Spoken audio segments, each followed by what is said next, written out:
Hey YouTube family, so today I had a whole video ready to record for you. I spent lots of time researching and putting effort into creating the content, and then I just had a really tough day with my kids and I just felt like emotionally overwhelmed and drained and all of it. So I just wanted to come on and talk to you about that.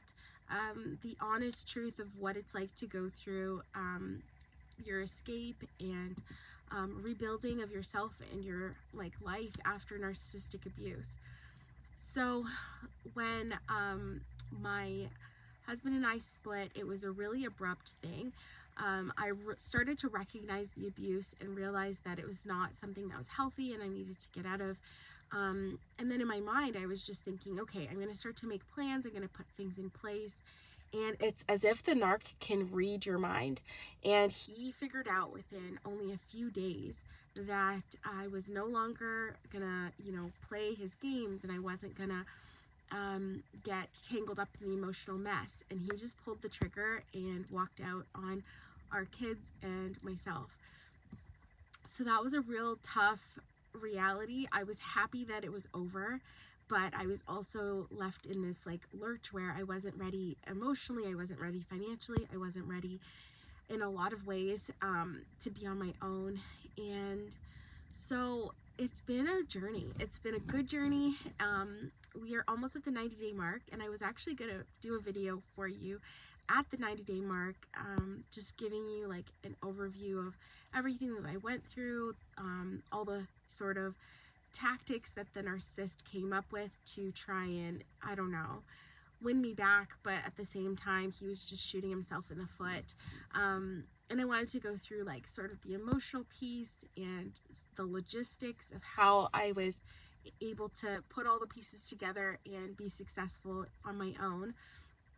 And I still will do that, so definitely hit that subscribe button and join me here, because that's coming soon. It's only a couple days, less than a week, and I will be at the 90-day mark, which, I mean, 3 months. I never knew I could last a day, so 3 months is a huge win for me, and I'm looking forward to celebrating 90 days, 100 days, and beyond, of being free from the abuse.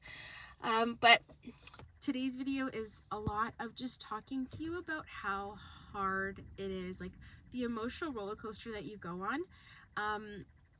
When you're in a narcissistic relationship, you're in hell and there's no getting out of it. You're on an emotional roller coaster. Every day could be a day where you're high or low, or being sort of dragged along in some of the narcissistic games and tactics that they use to just keep you emotionally unregulated and really reliant on them for those bits and scraps of happiness that you do have. So I remember when I was in the relationship, it was just one day he would be happy with me and I'd feel so good, and he'd be saying positive things about, my cooking and this and that, and then a few days later he would tell me the exact opposite thing, and I just never knew what I was going to get. But I was always waiting and hoping for him to recognize my efforts and recognize me as a good person. And I took a lot of my self-worth and my self image from what he would say of me. So now that I'm out of it, it's a different kind of roller coaster. So you're getting out of hell of the roller coaster of constantly seeking approval and waiting to be acknowledged and waiting to be loved and waiting to be shown appreciation and all of that. And this roller coaster, it's what am I going to deal with today? Is he going to start a smear campaign? Is he going to convince one of my friends that I'm not a good person? Is he going to take money out of the bank account? It just feels like a different kind of roller coaster. But because it's outside, it's no longer in your head. It's no longer in your home. It's no longer in your face all the time. Those periods of rest when things are just happy and peaceful come way more often. Even though I was dealing with a smear campaign for weeks, even during it, I just remember being okay. Anyone that were my people didn't believe the things that he was saying, and anyone that weren't my people believed it. And so I was able to draw a line and put boundaries around who I wanted in my life based on whether they could get drawn in by this manipulator and believe these horrible things about me, or whether they wouldn't. And once I drew that line, yes, it was heartbreaking that I was betrayed by certain people, but I was able to find peace, because then what I was left with after that were just positive, happy, good people that wanted to love me, wanted to support me, that saw me for who I truly am, and I could just be myself and be free and express myself and truly have a meaningful connection, because they were open to it, they love me, and they want the best for me. So that was really good. Financially, like, God has provided. We have not needed anything. So if you're afraid of actually leaving the relationship, just start to prepare yourself. Try and get a part-time job, something online even, and start to squirrel away a bit of money. It would make this process easier. But if you have to run for your life and your health and your children's like physical and mental well-being, do it, because God will provide. And there are great resources and services out there to help women that are escaping abuse. And don't for 1 second believe that this is not abuse. It is, and it's not okay. Since we've escaped, the conversations that we're having in therapy for my children and for myself have been really eye-opening. And once you're out of it, even when you're just a day or 2 days or 3 days out of it, you start to reflect on the things that were happening and realize that they really weren't okay. When you're still in it, the fog that you're in is unbelievable. Like, this smoke screen that these manipulators are able to put up will like be mind-boggling once you get out of it. You wouldn't even believe the stuff that you put up with, and you wouldn't believe the stuff that you like heard them say, and the things, the explanations that you would do or make to yourself to do this like mental gymnastics just to explain away their behavior or justify it to yourself. There is a quote, I don't remember it exactly, but it was really important to me, and it said, anyways, I'll pop it in the video right here when I find it, but it was really, really, it was meaningful to me for sure, and it explained a lot, so I'll pop it in. Yeah, so financially it was a bit of a challenge, so I would definitely recommend that you can squirrel away money. Start doing that. Put it in a separate bank account, have cash, like just have some money to be a bit of a buffer when you're going.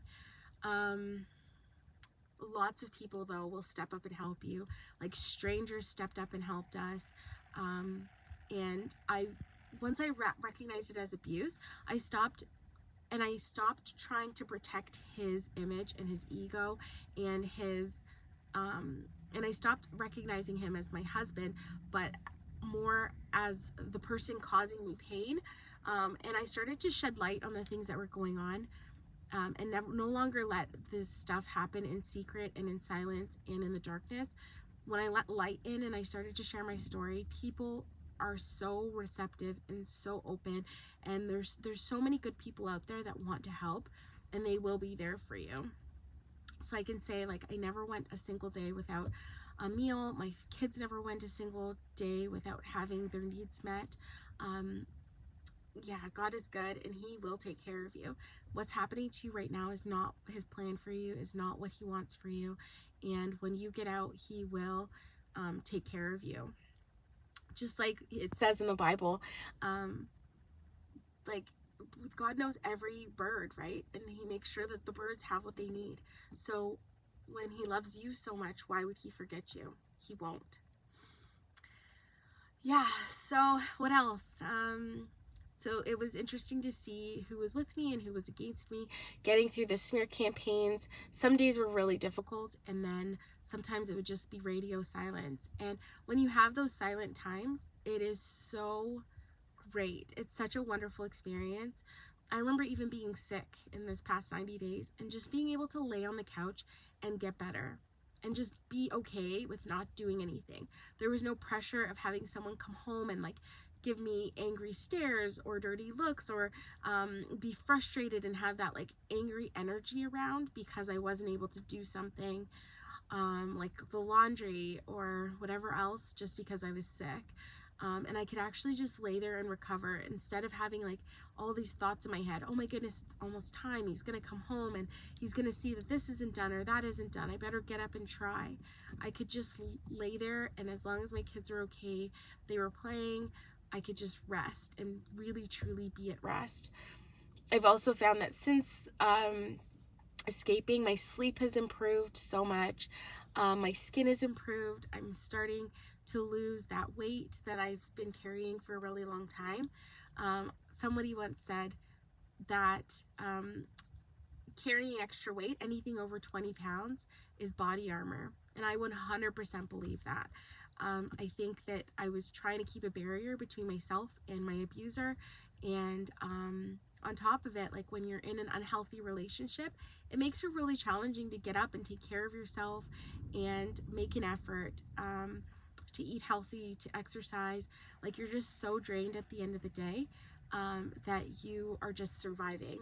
And so just getting out of that unhealthy relationship and my body no longer being in fight or flight all the time, I could start to feel better. And so there's so many benefits. Yeah, so I'm planning to go into more depth at the 90 day mark, but I just wanted to like share with you some of those struggles.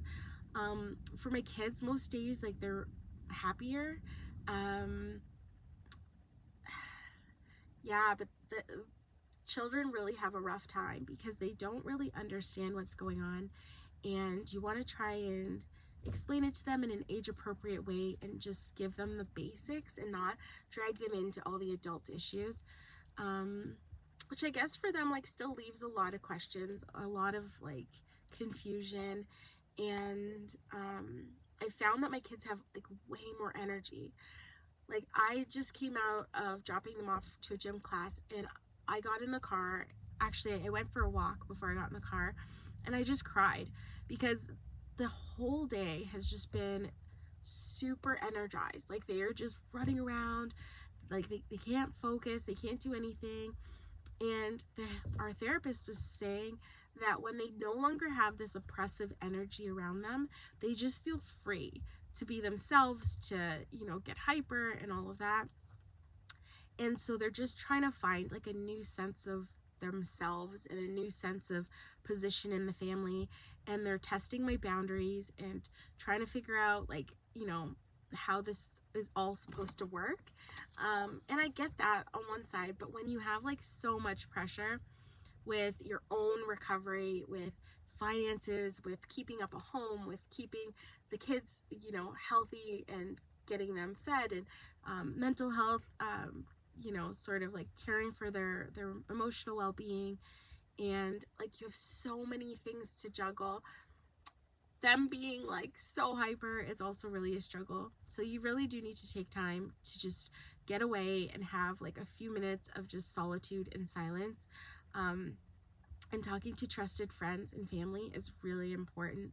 When I started to share my story with my friends and family, I couldn't believe how much people know about narcissistic abuse, and how much insight and help the people were able to like offer, and advice that they gave, and experiences that they've been through themselves, and how they know, like, you know, how dark a place you're in when you're in that abusive situation.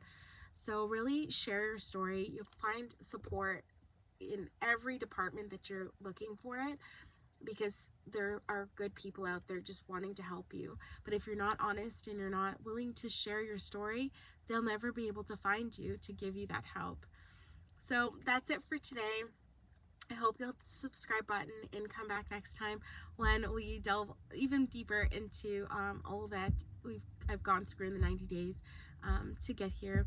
And I also share tips and insight into narcissistic abuse and how to get out of it, what to do while you're still in it, and how to help yourself heal and recover when you do escape. I hope that this was really helpful for you, and I hope that you'll give it a thumbs up and help other people find the video as well. I really appreciate your time, and we'll talk another time. Bye.